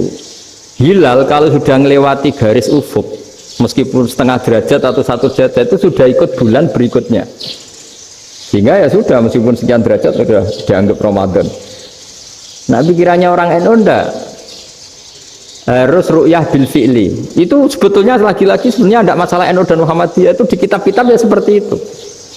Kita ini enggak biasa goblok ya, artinya kita tahunya, kita yang keluarga kiai tahunya kunut mazhab Hanafi, enggak kunut mazhab Syafi'i, tapi tahu-tahu ini mazhab NU, ini mazhab itu. Aneh itu menurut kita ini anggap apa? Mana ada Muhammadiyah jadi mustahid, mana ada NU jadi mustahid. Jadi sebetulnya orang tahu semua lah kalau Abu Hanifah itu tidak kunut, Imam Syafi'i itu kunut. Imam Syafi'i pernah main di masjidnya Abu Hanifah ya tidak kunut, ditanya kenapa tidak kunut? Jenengan itu presiden kunut, tidak sanggup mati Abu Hanifah, dulu biasa aja. Sekarang geger ya karena tidak punya kegiatan. Sebenarnya itu nggak masalah, mulai dulu biasa. Saya teruskan ya. Nah, menurut mayoritas ulama nunggu ru'yah bil fi'li. Ru'yah bil fi'li itu gini. Mata telanjang bisa melihat karena agama ini menggantungkan perintah itu sama melihat. Kalau kamu tidak melihat itu bagaimana kena hukum? Ibaratnya gini, Pak Rektor datang ke rumah saya tapi saya nggak tahu. Kena nggak saya hukum harus menghormati? Dia datang nggak sembunyi-sembunyi. Saya kena hukum harus menghormati ya kalau melihat, kalau enggak ya enggak. Tapi Pak Rektor tetap bilang, tapi saya hakikatnya datang, jadi dia datang itu. Itu kan ribet. Akhirnya ya sudah, itu enggak ada khilaf sampai mati ada khilaf karena yang satu menggantungkan hukum itu digantungkan sama tahu. Kalau enggak tahu ya, misalnya baju saya ini hakikatnya ada najis, pas sholat saya enggak tahu. Sholat saya sah apa enggak? Sah. Karena hakikatnya ya memang saya tidak tahu, Tapi hakikatnya ada najis apa enggak? Ya. Ada. Ya sudah, itu sama-sama masuk akal.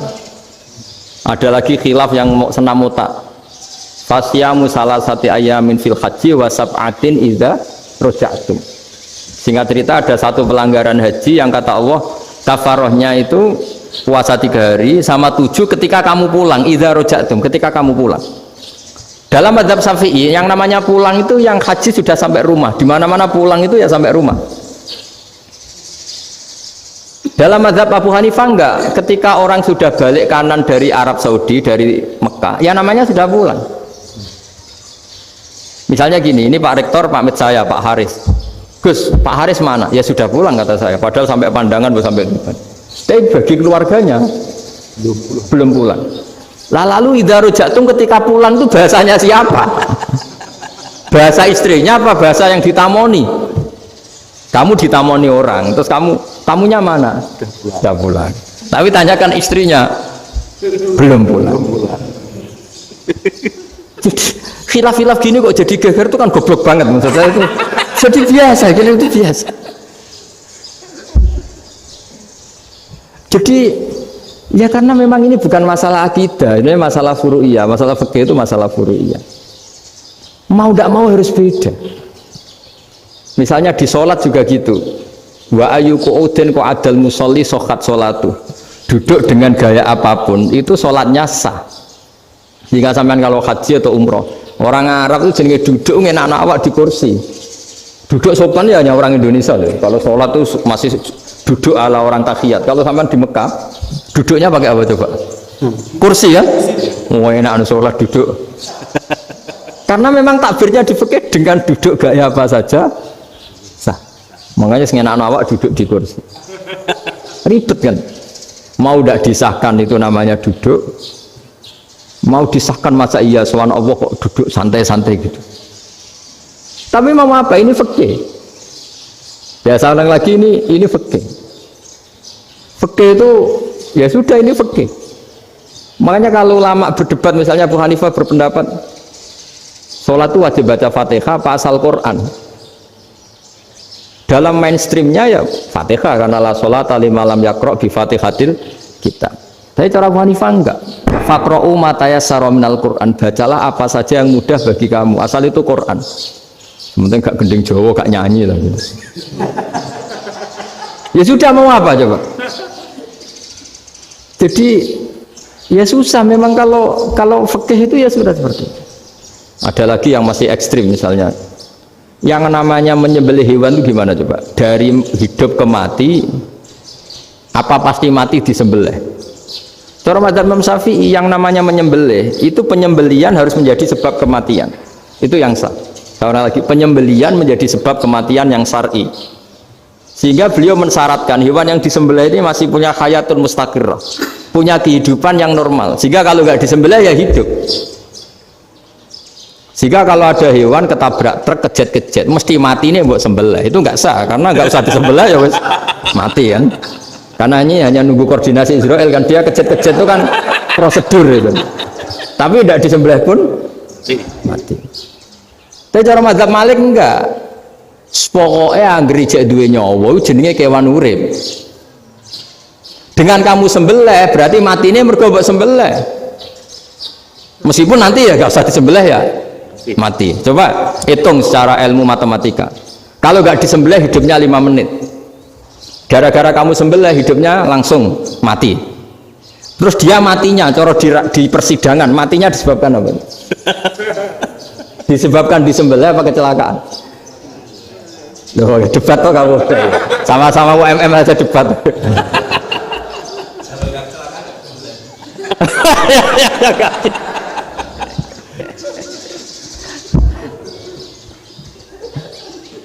Loh, saya pernah mengalami nyata itu. Saya jalan-jalan sama anak saya pakai motor, sampai di jalan raya gitu ada ayam jago ketabrak mobil, kejet-kejet.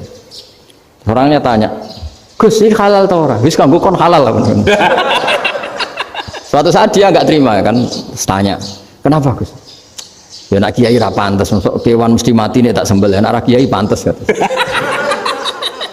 Karena aku tahu kamu tuh gak kiai, mesti motifnya itu mergo jago, jajal cilik gak tak kok no.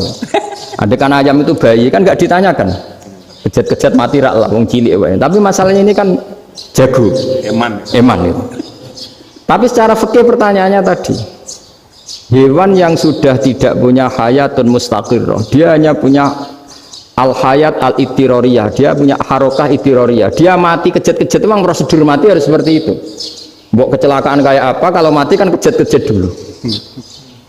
Nah ketika kejat-kejat ini pertanyaannya ini kan hidup apa mati namanya? Enggak, namanya hidup apa mati? Pas kejat-kejat itu hidup.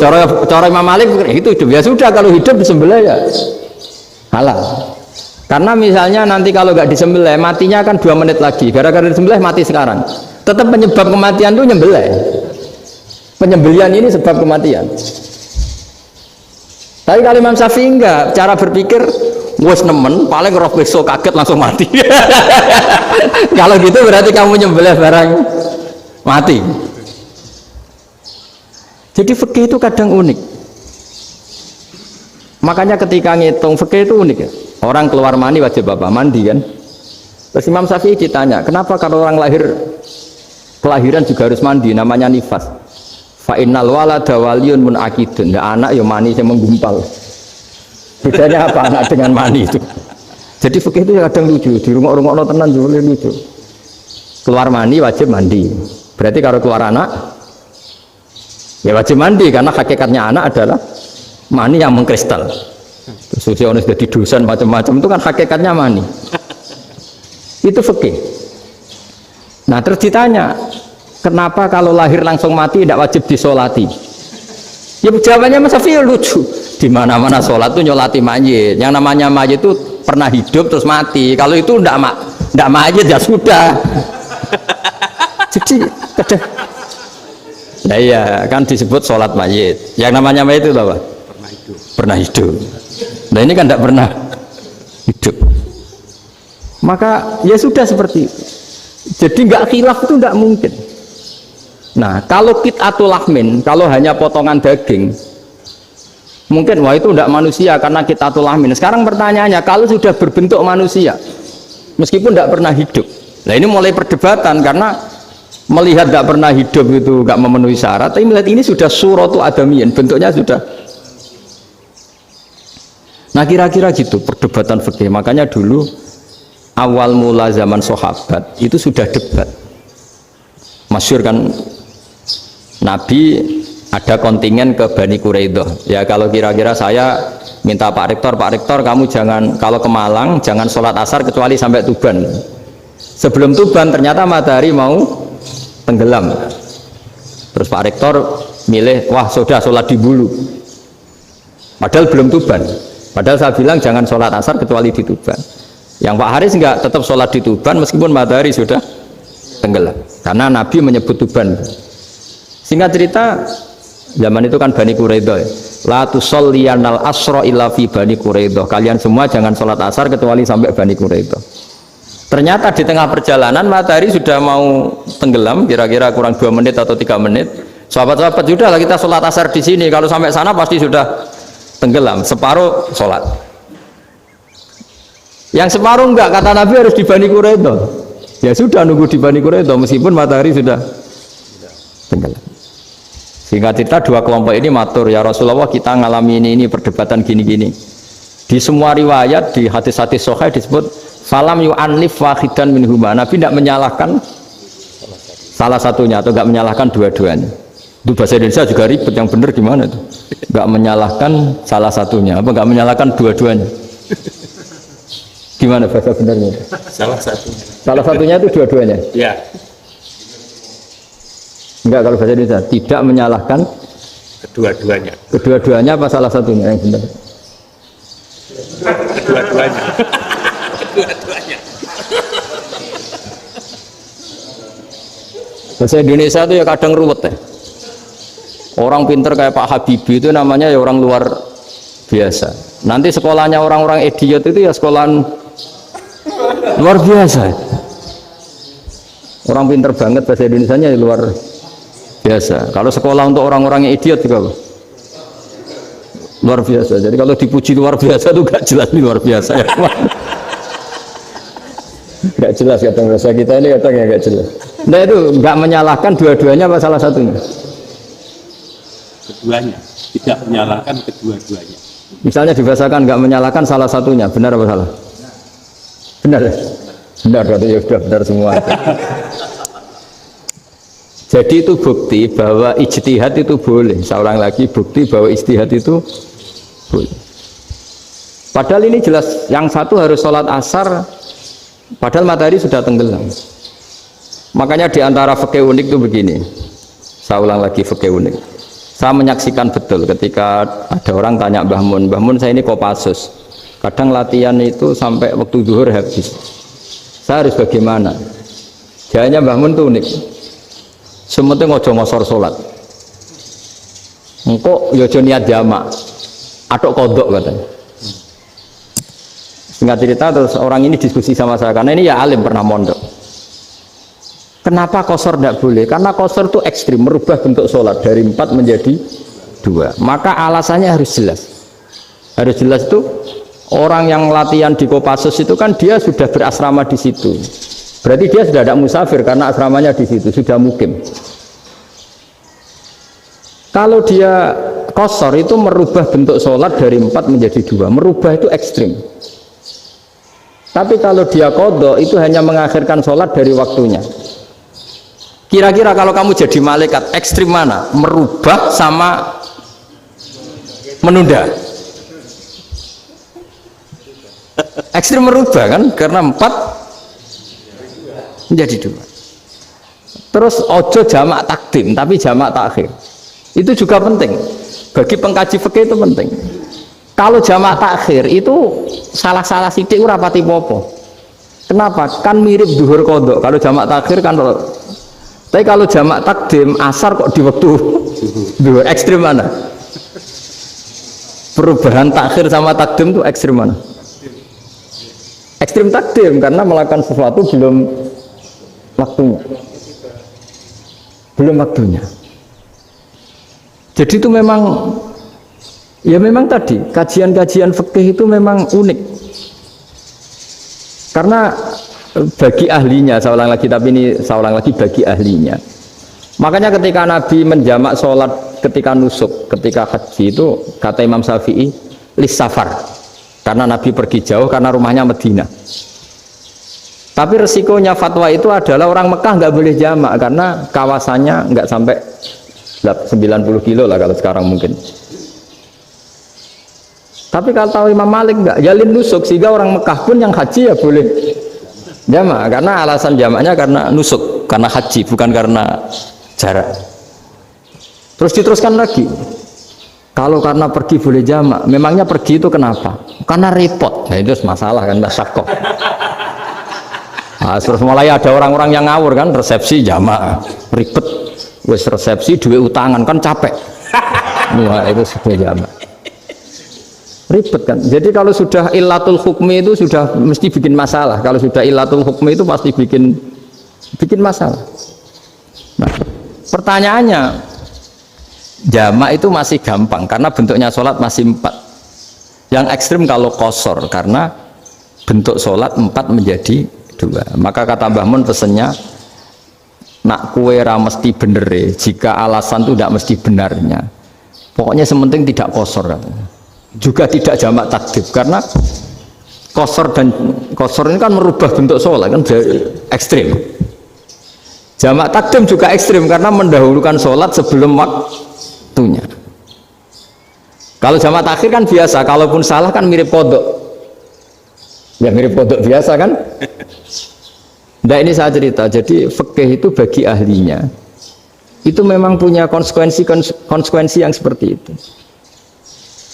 Makanya pertanyaannya misalnya bagaimana hukumnya penyembelihan lewat mesin? Ya ribet kan. Bagaimana nyembelih dari apa ini? Belakang. Saya baca di kitab-kitab nyembelih dari belakang itu ya hukumnya tetap boleh asal apa itu hulkum dan mari itu terpotong. Tapi pertanyaannya, jangan-jangan ayamnya sudah kaget dulu karena uratnya ini. Makanya perlu ditanya ahli medis, setelah uratnya tercabut ini jangan-jangan sudah berstatus mati. Kan potensi ketika dipotong dari sini, potensi sudah berstatus mati. Makanya, nah kalau misalnya menyebelah dengan dibaca, plak gitu langsung mati gimana? Itu tetap ada dokhtoh, dalam bahasa fikih dokhtoh. Dia terkaget, begitu, ada dokhtoh karena nggak bisa bernafas terus mati. Berarti kelangsungannya bangkai. Jadi orang yang pengkaji fikih itu ya seperti itu, memang itu yang ditekuni. Tapi kita sebagai orang awam ya tadi, nak sing kecelakaan itu wedhus, ayam jago ngeman, tapi nak pitik cilik ikhlas.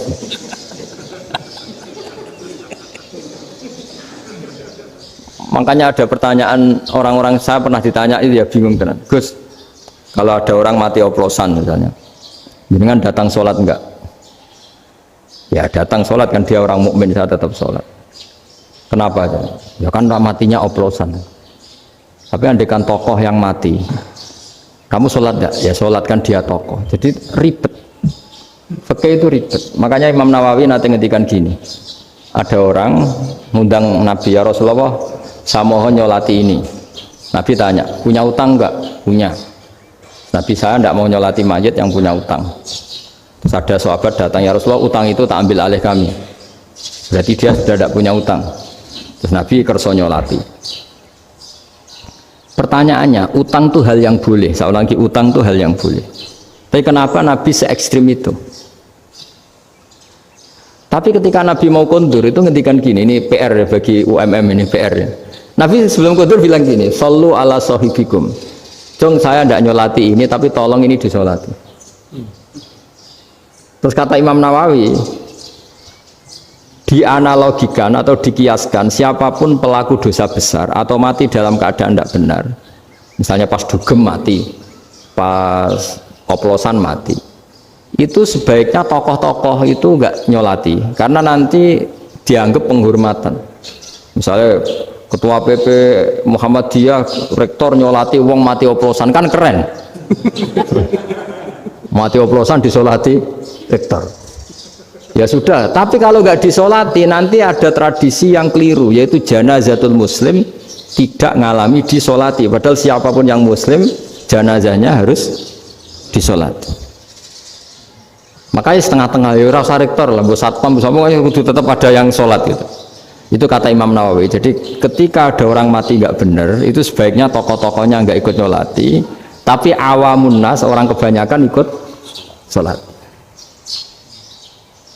Jadi fikih itu agak jelimet, karena tadi ketika tokoh ini nyolati, pertanyaannya bedanya apa mbek sing mati ning masjid mbek mati oplosan? Karena sama-sama semua orang nyolati, kan tidak ada sanksi sosial itu. Tapi ketika nggak disolatkan sama sekali, wah lebih parah lagi, ini ada janazatul muslim tidak disolati. Sehingga kata Imam Nawawi, ini hebatnya Nabi tengah-tengah. Jadi Nabi kundur, dong saya ada nyolati, tapi sallu ala sahibikum. Ya tapi ini kamu harus nyolati. Kata Imam Nawawi, orang yang mati bunuh diri, orang yang mati oplosan, orang mati secara nggak benar, itu asal dia muslim tetap wajib disolati, karena sholat ini hakul muslim. Kan seorang muslim diantara haknya apa? Ketika mati dikafani, dimandikan, disolat. Tapi ini masalahnya matinya pas murtakibul kabiroh, pas melakukan dosa besar, dan itu sebab kematiannya. Kalau dia oplosan, kan sebab matinya karena oplosan. Ya kan terus ribet. Mau disolati oleh, apalagi misalnya kita ketua ulama, udah terkenal wali, wah keren, mati oplosan itu disolati wali, kan ribet kan. Nanti yang repot malaikatnya. Itu ya, ini yang nggak kata bahaya. Saya pernah baca kitab itu yang repot malaikatnya. Itu ada yang bilang gini, orang yang punya hutang itu pasti nanti hisabnya berat, diaudit malaikat sampai bisa nyaur hutangnya. Sementara malaikat kena konstitusi, kalau Nabi mendoakan harus mustajab. Ini kan ada dua hukum yang berlawanan. Sekali Nabi berdoa, wa maghfir lahu warhamhu, itu harus dituruti malaikat. Nggak boleh doanya Nabi nggak dituruti malaikat. Sementara aturan Islam juga harus dituruti bahwa orang yang punya utang harus tersandra oleh utangnya. Tapi nasi dunia Pak Haris kan, nggak TNO, nggak ngefek gitu. Jadi misalnya Pak Haris juga sampai nangis semua makfir lahu kan, nggak ngefek. Malaikat nggak itu, nggak sudah lah. Sartir. Tapi kalau Nabi yang berdoa kan harus dituruti. Ini masalahnya kan itu. Nah kalau diturutin berarti hutangnya harus bebas. Padahal secara aturan harus tersandra karena punya utang. Dan nanti sama kalau yang mati oplosan ini yang doain wali, kok wali sampai Allah maghfir lahu. Doanya wali kan harus terkabul. Sementara secara hukum dia harus kena sanksi karena oplosan tadi. Daripada ngerepotno malaikat, sudahlah wali-wali ini tidak usah ikut nyolatin. Yang nyolati ya orang-orang nggak jelas ini, sehingga kan malaikat kan santai aja kalau mau nyiksa. Loh, tapi kan sudah didoain, tidak ngefek. Karena doanya orang-orang nggak penting. Itu ada tuh di sarah Muslim itu. Di sarah Muslim di bab ketika Nabi ngintikan babu qauli Rasulullah sallallahu alaihi wasallam, sallu ala sahibikum. Jadi belajar fikih itu asik ya. Karena tadi harus dipelajari. Kalau enggak, ilmu ini hilang. Terus nanti takutnya lagi ilmu fikih itu direduksi sosial. Terus misalnya gini, pepe wong cilik wae kiai-kiai ra gelem nyolati. Orang melihatnya ini karena yang oplosan wong cilik om larat ra disolati. Jajal bupati ya disolati, mergo amplope gede-gede kan terus ruwet kalau dianalisis gitu kan ruwet. Makanya kenapa saya harus ngomong fikih supaya semuanya itu enggak didudukkan urusan sosial itu. Nah kalau semuanya didudukkan sosial kan sentimennya sentimen sosial, ribet. Padahal yang sering mati oplosan itu kan ngomong cilik gitu loh, karena tadi kalau wong sugih kan pakai whisky yang mahal yang insya Allah tidak mati kan gitu. Nah, yang mati kan ya mergo Virtus macam-macam gitu kan. Artinya ini kalau nggak diterangkan secara fikih, kiai-kiai yang nggak datang dikira masalah sosial kan. PP salam tabla era gede terus nggak datang kan terus jadi ribet. Ya makanya ini apa lewat pengajian ini supaya sampean lebih tahu ya bahwa khazanah Islam ini kata beberapa ulama kafatal linnas, maknanya semuanya, sehingga Allah akan mentakdirkan kajian Islam akan ada di seluruh dunia. Jadi kenapa IAIN marak di Indonesia, UMM, Universitas NU banyak, karena agama ini kafatal linnas, tidak miliknya orang Arab tapi milik semua. Orang alimnya juga gitu. Ketika ada liga alim seluruh dunia, itu orang Indonesia, orang Afrika, ya selalu ada orang alim yang kelas dunia. Seperti dulu ada Imam Bukhari, itu as-sakhul kutub ba'da kitabillah, kitab terbaik setelah Quran itu Bukhari, padahal dikarang oleh orang Uzbek. Kata siapa? Islam As-Sobyan, orang Arab ngakui kalau kitab paling sahih itu Bukhari. Mekah Madinah pun mengakui kalau kita paling sahih Bukhari, padahal pengarangnya ada orang Arab. Orang mana? Uzbek. Imam Ghazali yang diakui seluruh dunia itu Atos itu ikut Persia, juga bukan orang Arab. Sibawah ini orang Persia. Nah ini yang belum ada orang Malang ini, tinggal PR ini. Ya nyusul ya, ya Sarah kita demikian. Assalamualaikum warahmatullahi wabarakatuh. Assalamualaikum warahmatullahi wabarakatuh.